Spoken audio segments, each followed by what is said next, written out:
I'm Delta Work, and this is Very Delta. Today, I am joined by drag legend Sherry Vine, and we talk about glory holes, manholes, and the Golden Girls.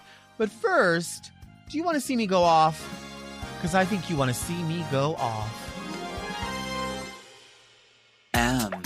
Oh. Mom!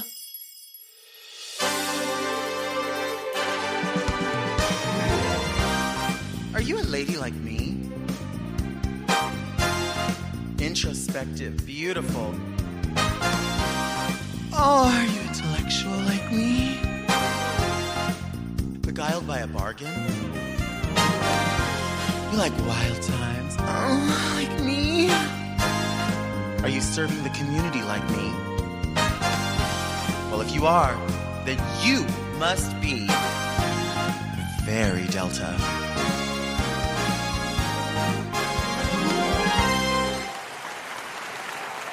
I'm Delta Work, and this is Very Delta, a luxury public access podcast and YouTube talk show where I look gorgeous, speak extemporaneously, and invite fascinating people to sit on the couch and get very Delta. Very Delta is for the woman who completely understands a 6-piece nugget, but holds no space for a 4-piece. But first, let's get into some things that are very Delta. Go off, Delta! I know I'm getting old, and I don't think I'm a party pooper, but I really need some of the music in restaurants and in my neighborhood and in cars and on television to just come down just a little tiny bit. My neighbors love to have parties, and my neighbors right next door are super cool about it. They always come over and they're like, hey, we're having a party. There's going to be a lot of noise. It's going to run late. But here's the thing. If you're hungry, come on over through the side gate. Come get yourself a plate at any point. If you're thirsty, come get a beer. So they're super cool about it. And I love hearing their party. I love knowing that they're having a good time. We offer up parking in our driveway. It's all good. I love it. And it runs late. So they warned me there's going to be mariachis. There's going to be a band. There's going to be a lot of crying going on, whether it's a wedding reception, whatever it is, I know it's going to be loud. So I'm prepared for it. We have some other neighbors across the way. They recently had a kickback. They were playing like La Chona. They had a little bit of Vicente Fernandez. They also had Ariana Grande playing. A little bit of everything. Didn't run as late, but something about their music was just booming so hard. And what's weird is it was across the street, right? The other party that happens pretty frequently was right next door. And it was something about the music across the way that was just, it felt like it was in my body. I felt like, say that shit with your chest. Like I felt like I was moving the whole time. And it just seemed like so much sound. And I thought to myself, I don't want to ruin anyone's party. Like I get it. They're having a good time. It was Mother's Day weekend. I don't know if it was a Mother's Day celebration or a birthday. I feel like it was a birthday because I saw like balloons that looked like number balloons, but I can't tell if that's what they were, if they were a design or a word. But something said to me like, I guess they didn't owe me an explanation, right? You can't just walk around and tell everybody you're having a party. But part of me thought, what if I just turned on the Golden Girls as loud as their music and I matched their energy? I bet they would be bothered by that. I bet they would be like, hey, why is your TV so loud? We're having a party over here. And I just feel like, doesn't it kind of at some point just get so loud that like, how are you even having a conversation? Like I didn't see anyone dancing. So it wasn't like, wow, everyone's up and it's a rave and they're having a good time, or like, you know, it wasn't like pumping music, slick DJs, fog machines, and laser rays. Like that was not the feeling. The feeling was that like a bunch of people were sitting at rented tables and chairs from PDQ and they were just kind of like talking and eating. But the thing is, when you're in a situation like that, why don't you just lower the music? The music should be ambiance. If no one's dancing, if no one's like running around doing anything, if everyone's talking, what is the point of the music that everyone's going to have to yell over? Hey, I love your dress. Who wants to do that? Hey, you like those enchiladas? Like, I don't know why. And I think about not just that party, but other places where people are asking about enchiladas. I love Chili's. Don't get me wrong. Chili's has always been good to me. But I sometimes am confused as to why when you walk in, the music is so loud that even the person who is seating everyone, the seating host / hostess, seating greeter, I don't know, I don't want to gender or misgender anyone in that job. The person who is at the host stand has to say to me the other day, I'm sorry, what? And I said, can we get a table for 3? I'm sorry, what? Can we get a table for 3? Sure, a booth for 3. If they can't understand and they work there, how are we supposed to understand? And I think maybe there's like a philosophy that I don't understand about restaurant theory. Like maybe the idea is, and this is what I thought, because I saw other people eating and screaming at the top of their lungs. By the way, after they like sat us down, I was like, we got to go. Like, I can't stay here and order. I can't scream lunch conversation. Like, I just can't do that. And if everybody else here is doing that, then I have to understand that that's just the way of this restaurant. That's the way of this location. Obviously, everybody else here doesn't have a problem with it. I have a problem with it. So I'm the common denominator in this problem. I'm the only one bitching.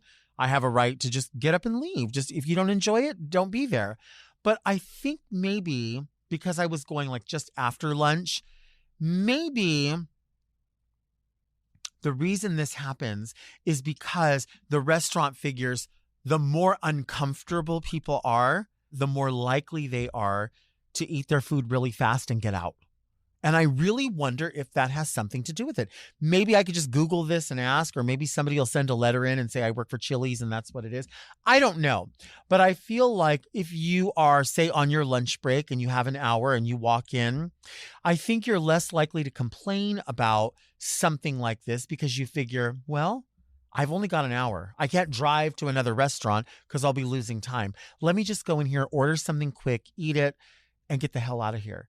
And if you're there and you feel like you're experiencing other sort of uncomfortable things that you don't really know are uncomfortable, you just figure like, that's weird. You know what? I got to get out of here. This music's really loud. Let me just finish up this hamburger and go. Then the tables are clear and more people can be processed through the restaurant. Maybe that's a thing. Maybe it's not a thing. I just feel like that noise. I'm like, if the people working here are having to yell, if the person who seated me and my group had no idea what I was saying, I think that's too much noise. I mean, I really just think that might be too much noise and the restaurant should just dial it back a little bit. You should be able to have conversation. I don't think it should be that loud anywhere. Again, you go to a nightclub and you're dancing. I've always said, I hate when I'm at the club, the music is blaring and people come up and they're like, hey, I just wanted to tell you. You know what I mean? And I'm like, I'm sorry, what? Oh, I'm so sorry, baby. It's I can't hear you, baby. I'm so sorry. Like, I'm not trying to be fucking rude. I'm just like, people are dancing, drinks are flowing, go-go dancers are happening, and you're trying to have a one-on-one with me. I would rather do that outside on a patio. I would rather do that sort of away from the dance floor just because, you know, I want to be as present as possible. I'd like to hear what you're saying. I'd like to give you my answer, but I cannot hear. I can't hear. And I don't think I have a hearing problem. I just think there are people that are like, I don't know. Maybe I do have a hearing problem. I don't know what it is. I cannot hear. If I'm yelling, I don't want to have that conversation. I will just stop talking. And people are like, hey, I'm talking to you. And I'm like, you know what? I can't hear you. And I'm not trying to be fucked up. I'm just saying, if that's a problem, then don't fucking talk to me. I know that's awful, but come on. I don't want to go. And I did. I left the restaurant because I thought it's not their responsibility. And the neighbors, you know, I was thinking, what if I just started blasting like Nails, Hair, Hips, Beep, Bop, Boop by Todrick Hall? What if I just started playing Shade Shady by RuPaul? What if I just started blaring Here I Go Again on my own? I think that might be a problem for them. I think they might be like, hey, we're having a party, not you. But if I'm matching your energy, like, what if I just started doing that when they weren't having a party? What if I just started doing that just in general? I was like, you know what? It's a Saturday afternoon. I'm going to hook up the big speakers outside and we're just going to blare it. I'm going to sit out here and pick my toenails. I bet you somebody would have a problem with it. I really think so. And I think the appropriate time to start turning the music down is when you've stopped offering me a plate of food and a beer. Because I don't have a problem with the neighbors doing it that offered me a plate or an explanation or a beer or a soda or something. I think those other people, if you have people dancing and they're dancing all night long, fucking go for it. But if there's like nobody at your party and like there's like 5 people sitting at a picnic table and you have a tent up and lights and balloons and like everyone's just kind of tapped out, I think that's when you lower it. Honestly, I think it's a case-by-case situation. Maybe it's just because I like my next door neighbors a lot more and I don't know those other people. I think that has a lot to do with it. I mean, you know, it's preferential. I'm being preferential. I'm being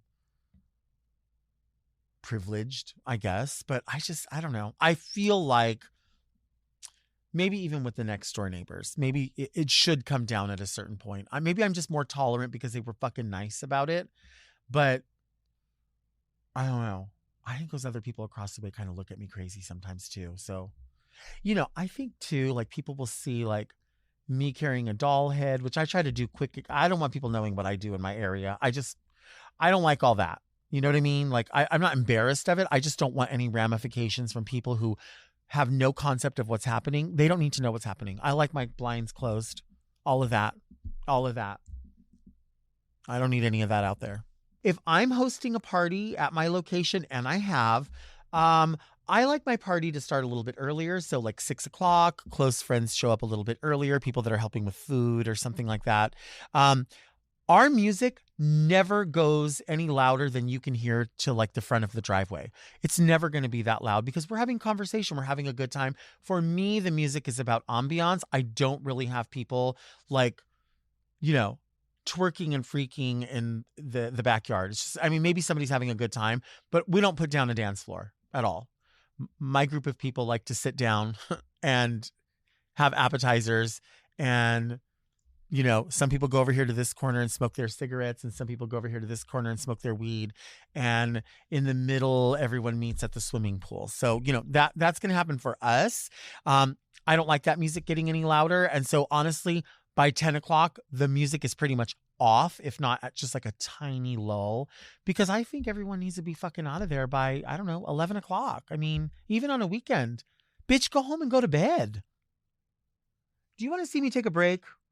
Because I think you want to see me take a break.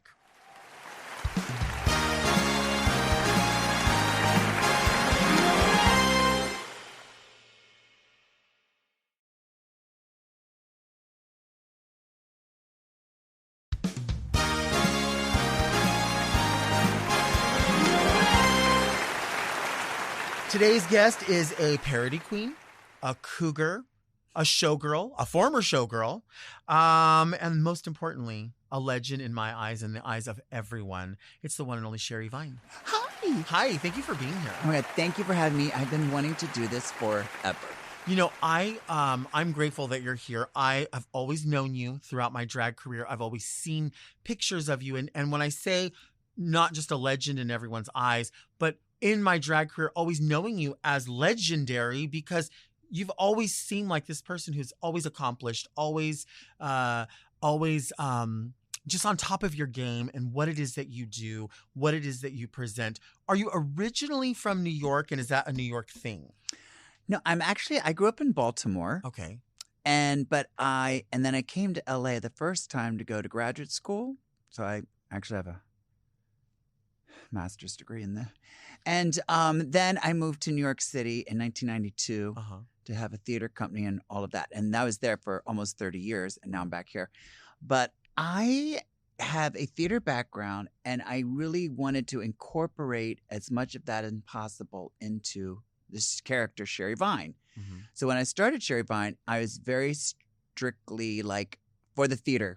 We had a theater company, we were doing plays and shows, and that's what I was going to do. And I really only started performing in bars in New York because I was like, well, that's got to be better than waiting tables. Right. And then I kind of got sidetracked's not the right word because I had a gorgeous time and I don't regret anything, but I kind of ended up on this other path. And then I kind of had to push it back to doing what I'm doing now, which is more like TV and film and the Golden Girls and stuff that we do on stage, and not actively pursuing like a bar show, which is nothing wrong with that. I've been doing this for 34 years. Right. And that's the beauty of it is finding your niche and what it is that you do. We were talking off camera just about so many things that have transpired. Certainly the pandemic screwed everybody. Yes. But prior to that, every season of Drag Race, there was like a momentum happening, right? And so we would see so many people from the show get constantly booked in bars because that was the thing people thought everyone wanted to see. And then a lot of people that had solo shows or ensemble shows like Golden Girls or individual things, it's like you think, are we going to be booked again? And I feel like that wave, talk a little bit about that. Yeah, that was a real thing. I remember I was visiting LA. I was staying with Jackie. I had not moved here yet. And we went to lunch, and I think it was me, Jackie, Varla, and I can't remember if Coco was there or not, but we had a conversation where we were like, are we done? Right. Because this was maybe, I don't know exactly, but maybe season 3, season 4, where it was Sharon Needles and like Drag Race had exploded. No one wanted to book us. They were only booking queens from Drag Race. And that is what inspired Jackie and I to be like, you know what? Maybe that chapter of bar shows is done for us. Let's go back to what we do that not necessarily anyone can do, which is theater. We're like, let's do the Golden Girls live on stage. And that's been almost 10 years ago when we started that. So that really kind of motivated us to switch lanes, which has been the best ever. And I threatened to move here again for years. And finally, I was just like, I need to shake my life up. I don't want to work. I don't want to perform at 1 o'clock in the morning in front of a pool table anymore, because I did that forever. And I felt like I wouldn't be able to leave that if I stayed in New York City. So I moved here and was like, I'm not doing that anymore. I'll do something, but I won't have like a regular weekly night. And like I said, there's nothing poo-pooing on that at all. It's just like I did that for 30 years. So I really wanted to change things up, and it was great. And also then I have the variety show on Out TV, and that opportunity presented itself, and I felt like I need to be in LA to really make it happen. Yeah. Have you always been a fan of the Golden Girls? Oh my God. Yes. I mean, it's funny. I remember I did watch the Golden Girls in real time. It's funny because people always be like, oh, did you watch Designing Women or this or that? Anything that was in the 90s. I was like, no, I wasn't watching TV in the 90s. Girl, I was out. You know what I mean? I was living in New York City and I was in my 20s and I wasn't watching TV. I didn't watch anything in the 90s. I was out every single night. But definitely the Golden Girls. Yeah. You know, I it's funny you say that about not watching TV at that time. You know, when there's people that like go, oh, I don't like that because it's popular. So they think like it's being cool to not like something that's popular. Right. I've never been that person, but I legitimately say to people, I'm not shitting on it. I'm just telling you, I've never been somebody who got into Sex in the City because I was working at the time. I was kind of developing more, like being out, trying to be seen in drag. Right. So I never really watched it. Plus, I honestly don't think like I had HBO or whatever.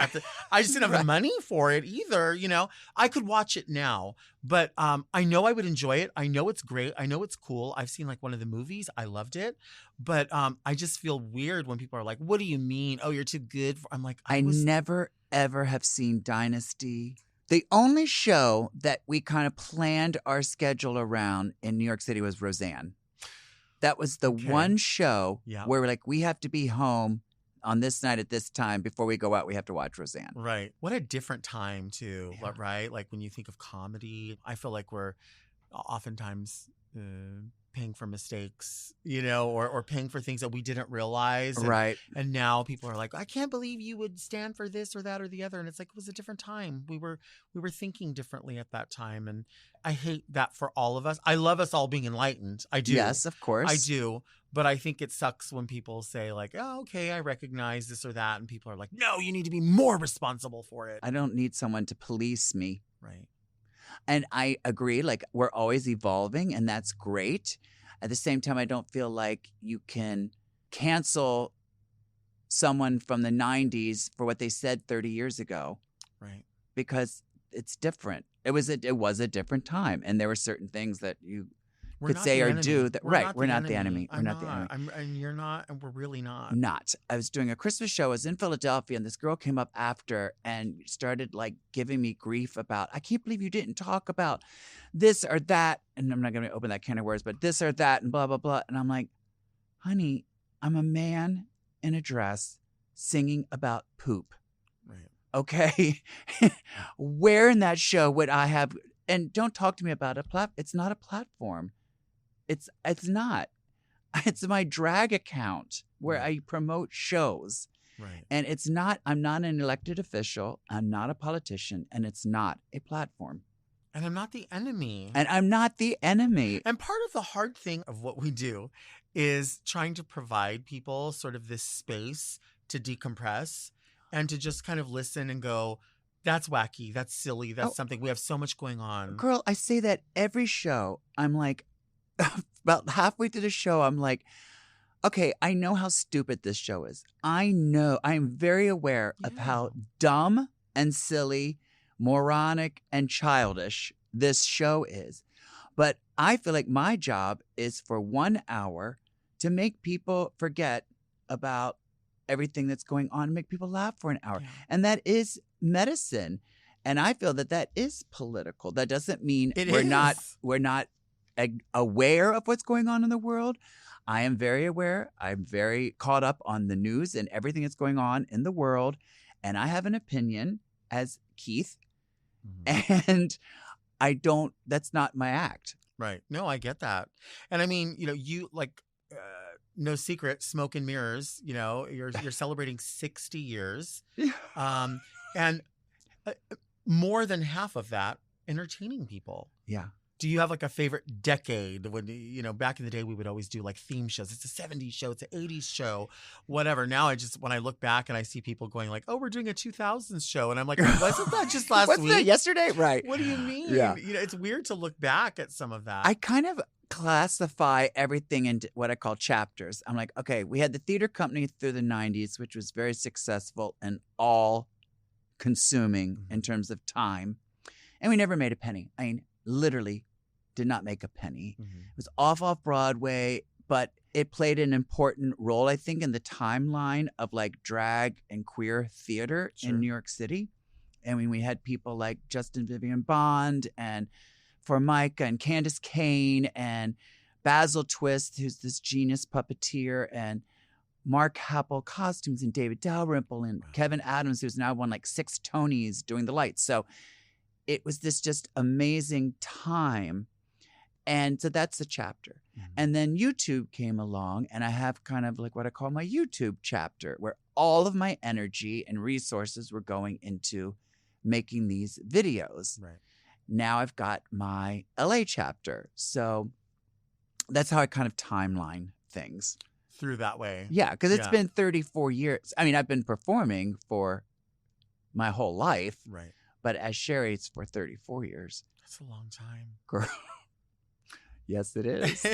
But the thing that's so beautiful is when people are like, oh, you're tired of things. I'm like, I sincerely love performing in drag as much today as I did 34 years ago. Like, oh, I love that. It's so fun, and it's just literally pure joy, and makes me so happy. And I've got a book of things I still want to do in drag. Now, what about parodies? Like, how do you come up with parodies?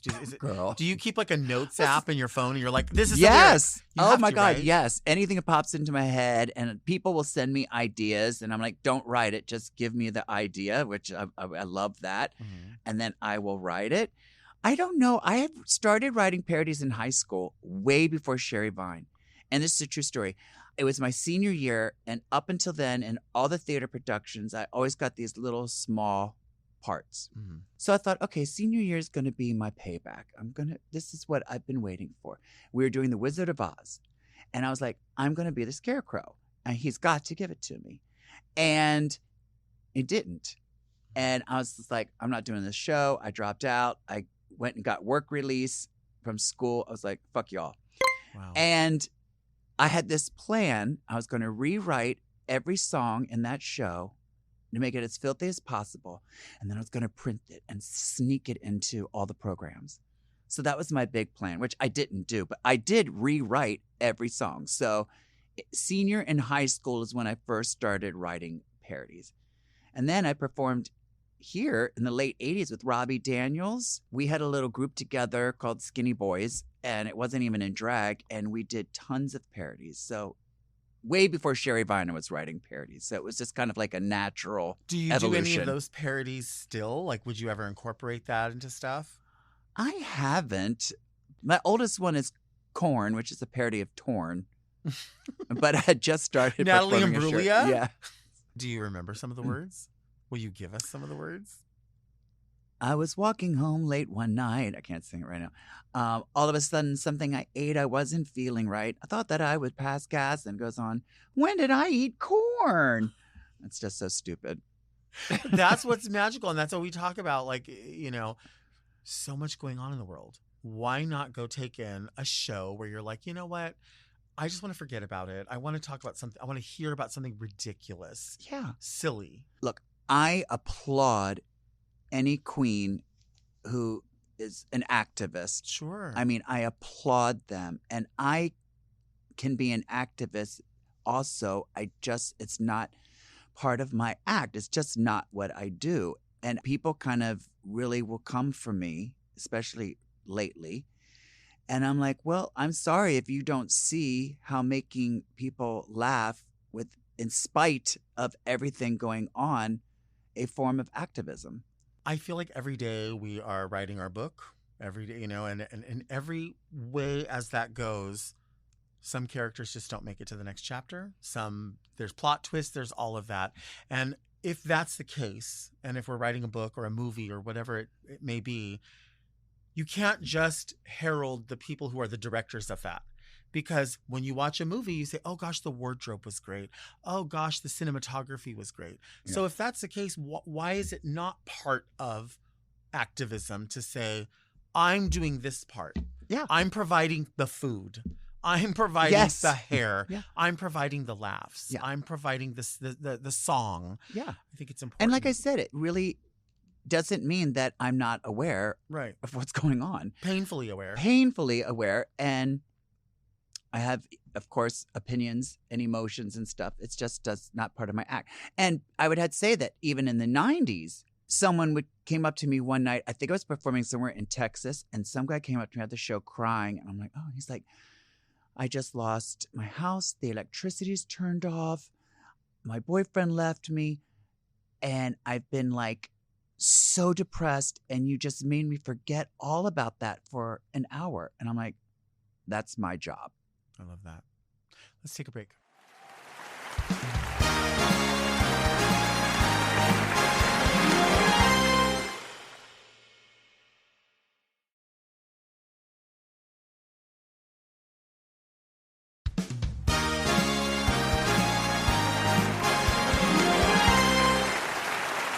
Hey, Sherry, what's a Wizard of Oz parody? Do you remember a lyric from...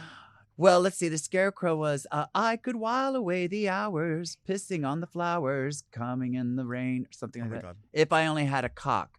And the Tin Man was gay, and the lion couldn't get it up. Jesus so they were Christ. all going to Oz to get a dick, a man, and a boner. We are back with Sherry Vine. We are just shooting the shit about a little bit of all of it. You know, we could get political all day long, but instead of that, why not talk about sucking dick? I mean, that's just... Oh my God, that is literally the politics of my life. Right. No. The politics of dancing and the politics of dancing. sucking dick. You were telling me off camera, you started to tell me a funny story, and then you were like, maybe we'll save it for later. A funny trade story and putting makeup on. Oh, about hooking up Yeah. in drag. Yeah, it's funny. I mean, back in the 90s in New York, when you would perform in the bars, like let's say I'd be at Barracuda doing a show or something, you could always be one guy in the corner in the pitch dark. Mm-hmm. And I was like, honey, I know why he's here. He is not here for this show. Because this was before the internet or the phones. Sure. So you had to go out to, if you wanted to get laid or have a good time, you actually had to leave the house. I had a lot of good times in New York in the 90s. Then when the internet and the phone came, it kind of changed. So now it's just so easy. You can just order in. That's what cruising is not a thing. Like, it's just not. No. You're scrolling. You're not cruising anymore. You just go in and you type what you want. And just as you said, you order it and you wait for a beep to happen. Right. Now, a lot of times these guys will text me and be like, hey, that I've met before. Like, hey, baby, I'm in your neighborhood. And I'm like, I'm not in drag. And then I kind of have to weigh like, this guy was worth doing a 20-minute face. I can do a 20-minute drag face, hookup face, turn all the lights off, one little votive candle. I'm over here. Follow my voice.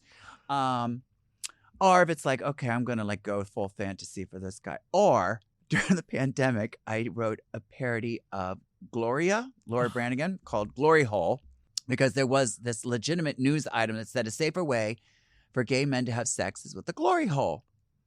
And of course, I had to run with that. So I built this glory hole out of cardboard. Jackie Beat made this gorgeous sign that went on top that said Sherry's Suckatorium. Suckatorium. And we did the video, and then I put it in the closet like it was a prop. Uh-huh. And then one day I was like, I was so horny. And I was like, I don't feel like putting on drag.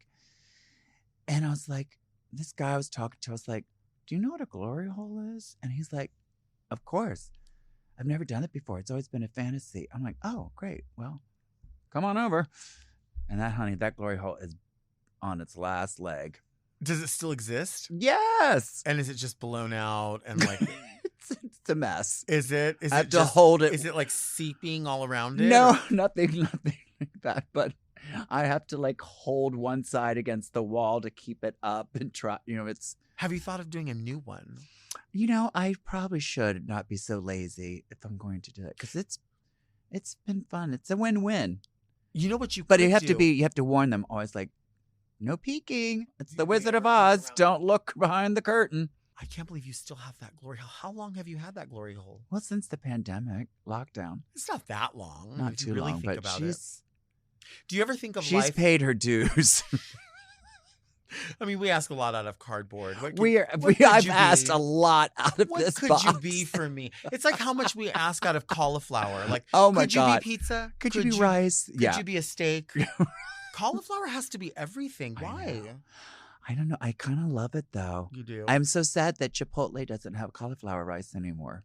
Why did they get rid of that? I don't know. Maybe it was too expensive. I have no idea, but I loved it. Is Chipotle one of your favorite places? Chipotle is my favorite. It was what I consider fast food. Like, that's the low. I won't eat at McDonald's or anything. You don't like it? I love it. I would just have to be literally crawling on the floor about to die from starvation. Your takeaway from this is that Sherry Vine hates fat people. And those of us who have the McDonald's app, and those of us who enjoy a $1.49 French fry, medium sized, Sherry Vine hates us. And Jackie's always says annoyingly thin Sherry Vine. Look, it's only important to me because I have this character. Because you're not buying new clothes. I'm not buying new clothes. I have a character that's supposed to be a sex kitten. And until the day comes, some would say it's past, where I can't pull that off. Then I'm going to, everything is super short and sheer. I can't wear hips. I can't cinch. Listen, wear something breezy. And then you can belt it if you need to. No, I think that's, but everybody does know you for sexy. And then as you get to a certain point, I don't know, they say over 40, a cougar. Do you have a certain kind of gentleman that you like, or gentlemen that are attracted to you? What's the type?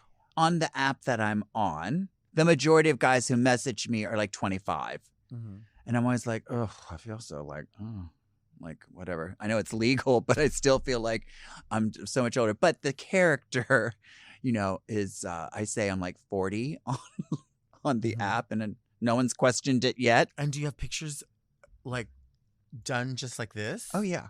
And they live. Yeah. Why wouldn't they? I mean, come on. If they're looking for this, if they have a niche, then, Do people ever say like, hi, Alaska? Not on the app, honey, but everywhere else, yeah. Which I love. I mean, I'm flattered. I'm, 20-something years older than her, and I love her. We're great friends. Right. And we've talked about one day we're going to do a mother-daughter act. Yeah. And whenever people are like, hi, Alaska, to me, I'm like, I don't see it, but they see it. You know what I mean? Look, people just kind of want to associate with what they know. When Supermodel came out, and I was living in the East Village, and I would still have to walk from Avenue C, where I lived, which was a very different Avenue C than it is now, over to the Pyramid in drag. And every night I would just be like, okay, universe, please let me get there alive. Because I couldn't get a taxi over there. And I didn't have money to get like a car service. So I'd just be like, here we go. Wow. Well, before Supermodel, it was scary. I mean, I've been chased with bats, bottles thrown at me, all of that. Supermodel came out. I'd walk and people would be like, you better work. Right. RuPaul. Like, obviously I'm not RuPaul, but that's just kind of what they would know. Right. She saved your life. RuPaul saved my life. And the Puerto Rican drug dealer that I was blowing, who kind of would make sure I got there safely. Do you still have time for Puerto Rican drug dealers? I can make time. Right. Girl, there are things I did in the 90s that I would never dream of doing Like now. what? Like what? I used to get in trouble at Barracuda all the time because the manager would be pounding on the bathroom door. Sherry Vine, I know you're not in there alone. Get out of that bathroom. You can't do that here. I love it. I'm like, shut up. Yeah. Do you know when you're walking down the streets in New York City, those metal? Mm-hmm. Okay. Yeah. Girl, I would in full drag crawl down there to like blow people. Wow. Did you go down there with them, or did you just go look for people down there? No, with them, with someone. But I would never in a million. I'm like, no, I'm going to get chopped up. Never say I never even thought of that. I girl, mean, no, come never. on. Like one more time, just like one more time. For old time's sake. For your 60th birthday. Come on, a gift for yourself. Don't you think? No, thank goodness we have these apps. I only host. I won't even go to anyone's house. I mean, that's how much I've changed. They have to come like, to your I home. literally I never have gone to a stranger's house and drag since the app. What's the outfit when they come over? Usually something really sheer and just slutty. It wouldn't be this hairstyle because you don't want to get anything in it. You know what I mean? Or do you? Once I've worn this for a bit. All right, I have a wigs that start off as show wigs, are like, they're new and they're gorgeous. And then they kind of work their way down the totem pole and they end up as the DSW, dick sucking wig. Okay. Not designer shoe warehouse. No, ma'am. Dick sucking wig. So, like, I just did the tour with Bianca, and she was like, that wig is ready to be DSW. Oh, she knew. Like, she could just tell. Yes. She's known you long enough. Yeah.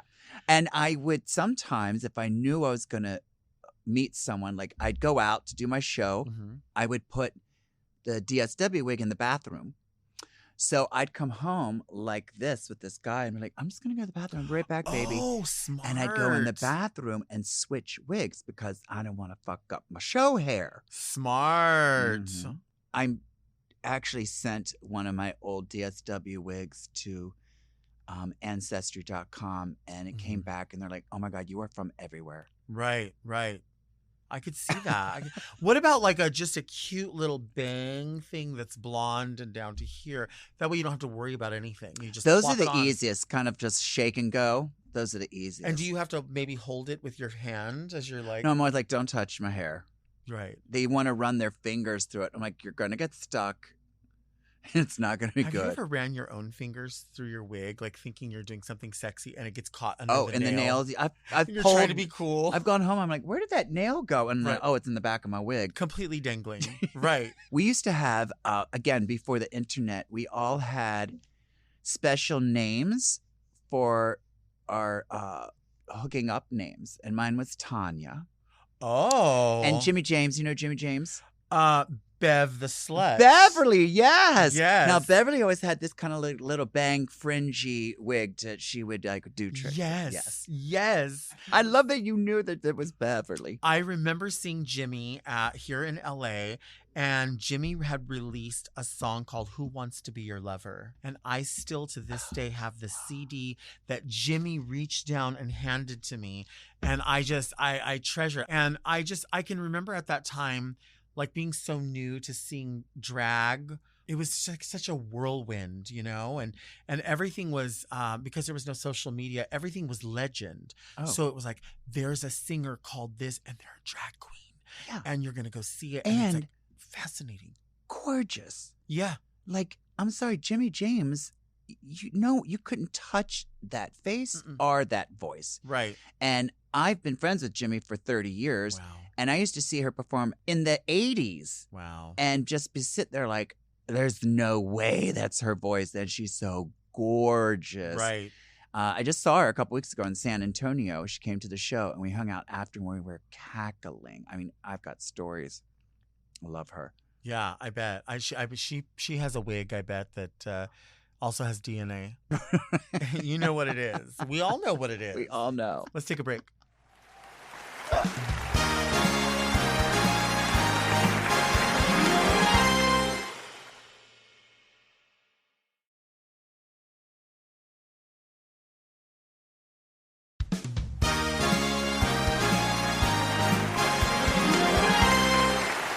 We are back, and we are chit-chatting a little bit about everything. This is the part of the show called Read Me Delta. So this is where people will send in letters, ask for advice, share their situation. Oh, so whatever. you're not asking me to read you.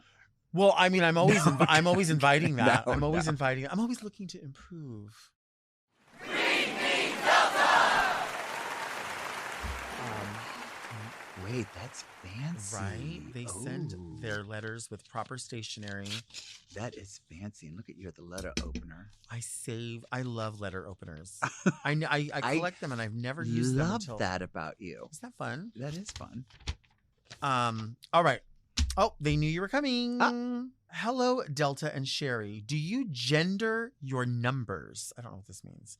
All of my friends think I'm weird because I assign a gender to my numbers 0 through 9 for the most part. I don't know why, but in my mind, the number 4 has such a divalicious energy and oozes femininity. The number 5 gives off strong macho vibes, and I'm afraid that he would beat me up if he got the chance to.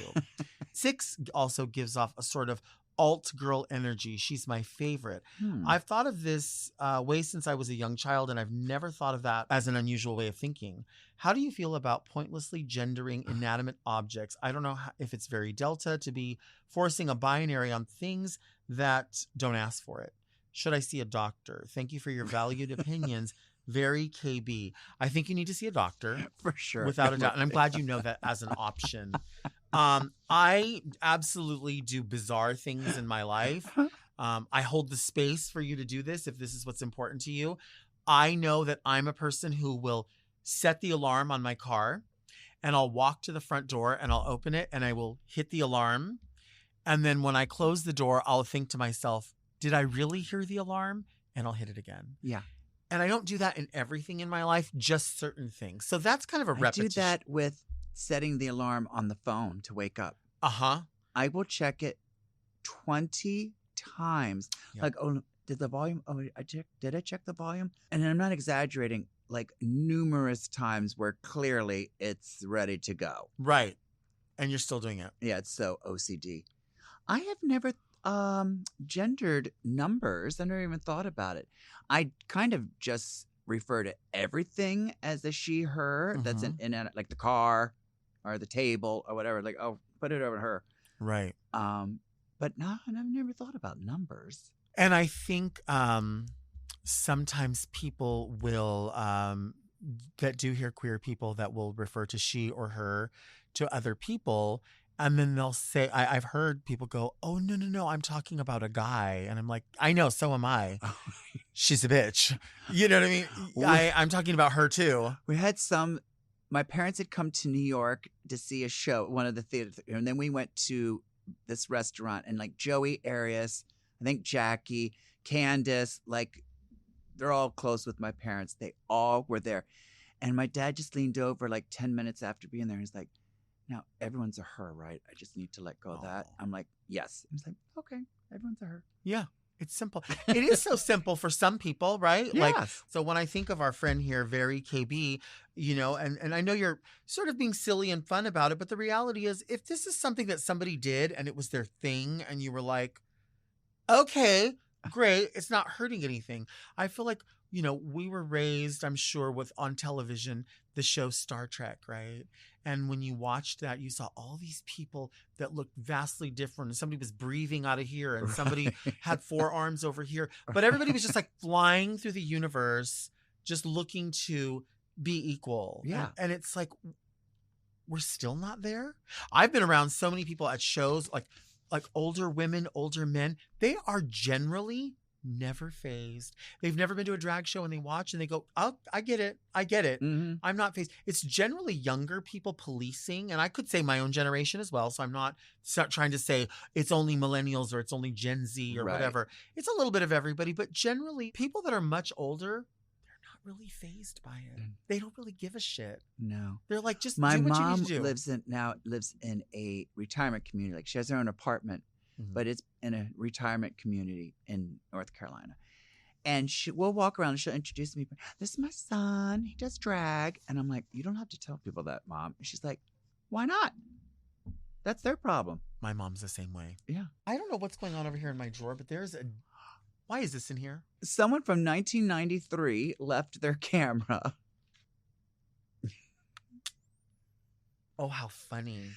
A really good friend of mine, Miss Guy. Do you know Miss Guy? She was a DJ and she was in a band called In the New Toilet York? Boys in New York. I've right. heard the name. Best of friends course. with Bunny. She always had that with her, a camera with her. And now funny. she has the most amazing archival photo collection of 1990s nightlife in New York City. Oh my God. That I don't have anything because we didn't have the phones. Wow. Yeah. Did you ever meet from here in LA Viva Sex? Oh, yes. Right? Oh, Viva. you see her at Peanuts. Yeah. So Viva used to get our pictures like developed and when she would pass out pictures. I have pictures for you from last Friday. And what she would do is she would go in with a Sharpie. I tell people this. And she would like chop off your arm fat, fill in your black hair, whatever. And she would go, look how good you look. And it wasn't until you would tilt your picture and go, oh, she was my photoshopping. God. She was photoshopping. And I still have pictures like that to this day. And I've shown them on here, but I try to tell people that because not everybody can remember some of the girls from back in the day. Right. So when I say Viva, I'm excited. Obviously, you know who she is, but some people don't remember, but she was do that. Very early 90s, we would go to Peanuts. Candace and I worked at the French Market. Oh, yeah. Okay. And right next door was Peanuts. And we'd go to Peanuts. And if we'd go in drag, it'd be like me, Alexis Arquette, the Chanel twins, and Viva. We would get twisted. I love it. No, I love good it. times. Yeah, I love that. Do you drink? Do you not drink? I do. I don't get twisted anymore because I don't have time to recover. It's not fun. If somebody said, "Oh, Sherry, I want to buy you a cocktail," what would you like? Oh, Jack and Ginger. Okay. And Has I it always been love that? whiskey. I drank in the 90s. I drank vodka, Cosmopolitans, and Justin Vivian Bond when I introduced me to CC and Ginger, Canadian Club and Ginger Ale. Okay. And I was like, oh, and I made the switch. So for the past 25 years, I'm whiskey and ginger.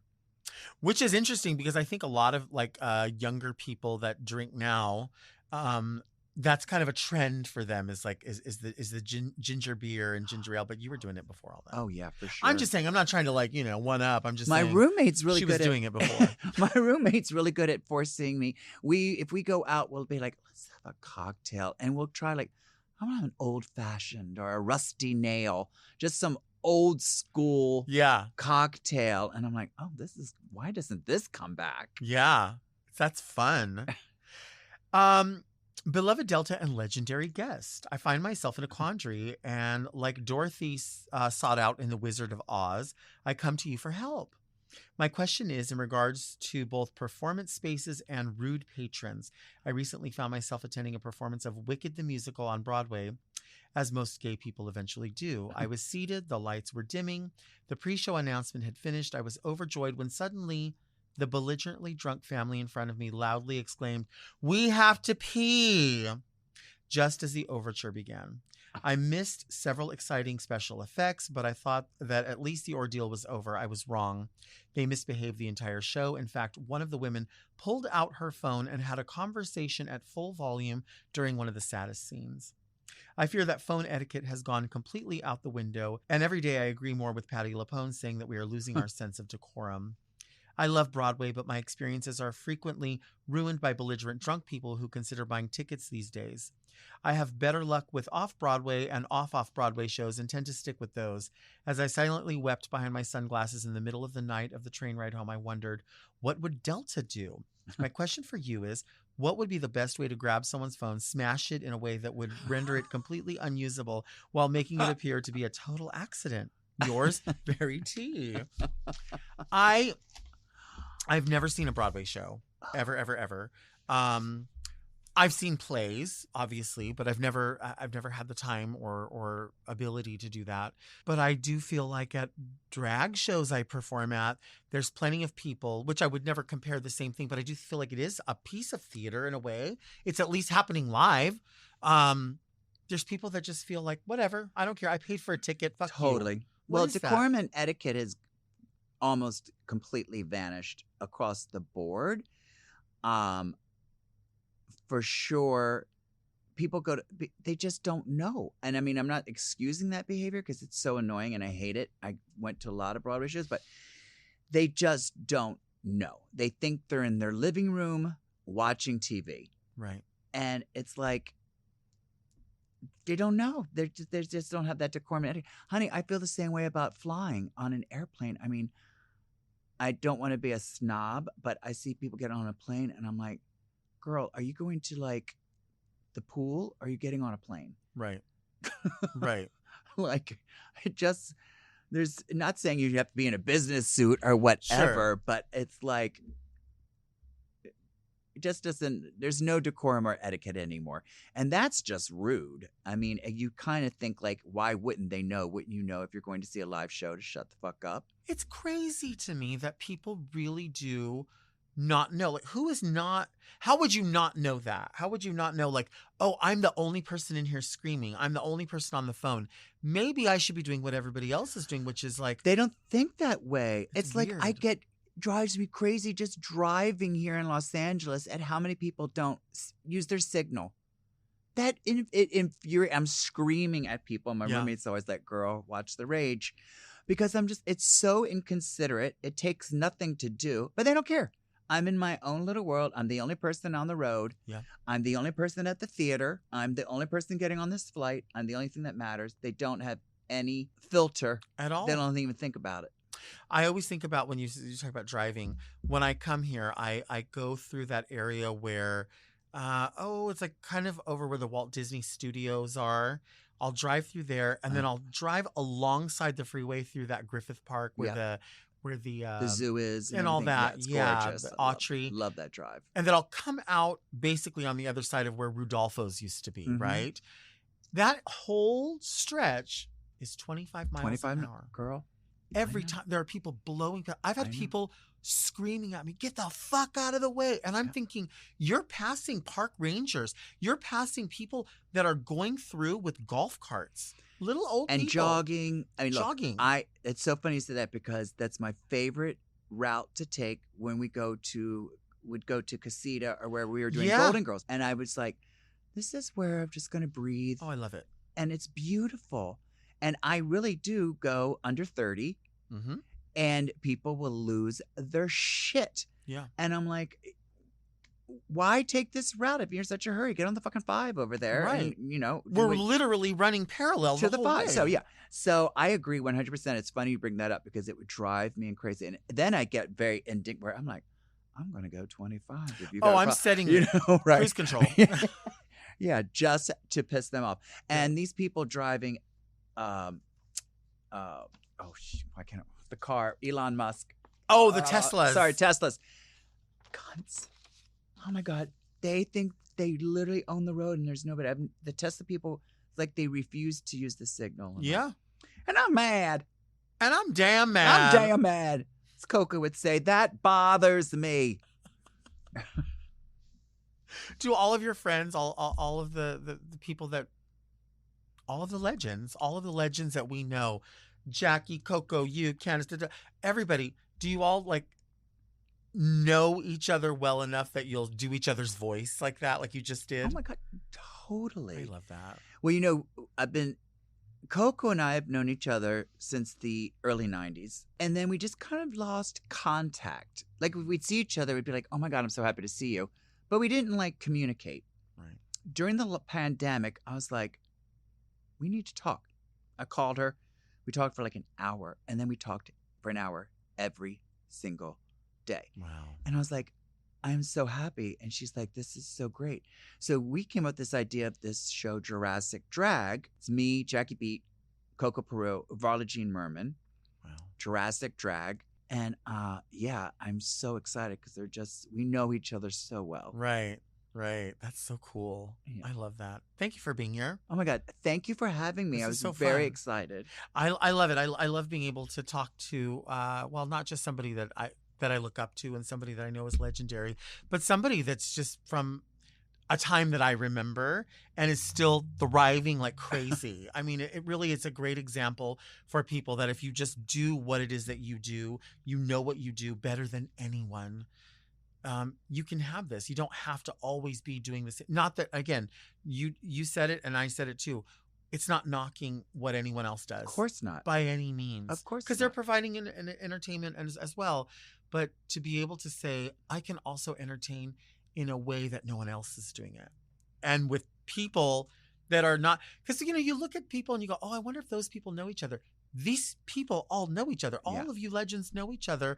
And it's so fierce to me. And it's like, you hope, again, we're not that far off in age, but far enough that that you're from a group and then there's another group and then there's another group. And you just hope that everybody would be able to just keep climbing and keep, I mean, look, if I go to Varla's show, Varla, who I sincerely love, but then I can sit there objectively and watch her show and be like, this is why she's still doing it 35 years later. She's fucking amazing. Right. And so, whatever. But I hope that it was fun because I know there's pressure to always be funny and we were being serious. Pressure to be funny. Except for the glory hole section.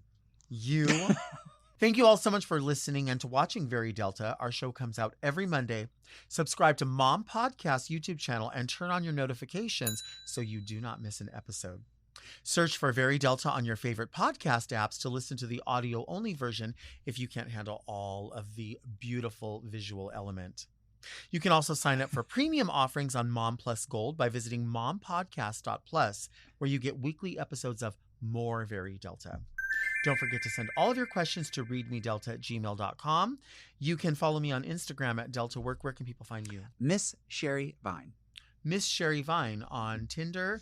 Miss Sherry Vine Instagram at Trader Joe's. Third floor Macy's. Have you ever been to the Trader Joe's up the street from here? No. Oh, it's so small. I've never been to such a small Trader Joe's. They don't even have a bathroom. What? No. They don't even have a football team. We'll see you next week. And until then, keep things very Delta.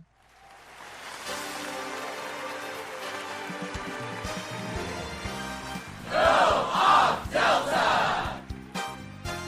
Very Delta is produced by Moguls of Media, a.k.a. Mom. Hosted by Delta Work. Produced and edited by Doug Robertson. Technical direction by Margot Padilla. With original theme music by Will Pitts. Media and design support by Stone Cold. And set design by Eris Sevilla. Executive produced by Alaska, Willem, Big Dipper, Camille Stennis, and Joe Cilio. Recorded at Forever Dog Productions. I want to go to McDonald's, bitch. Ooh, fucking hungry. I want a double cheeseburger and I want $1.50 medium fries off the fucking app. Mom! To listen to Very Delta ad-free, 1 day early, and to get access to more Very Delta and all of Mom Podcast's premium content, check out Mom Plus Gold at mompodcast.plus.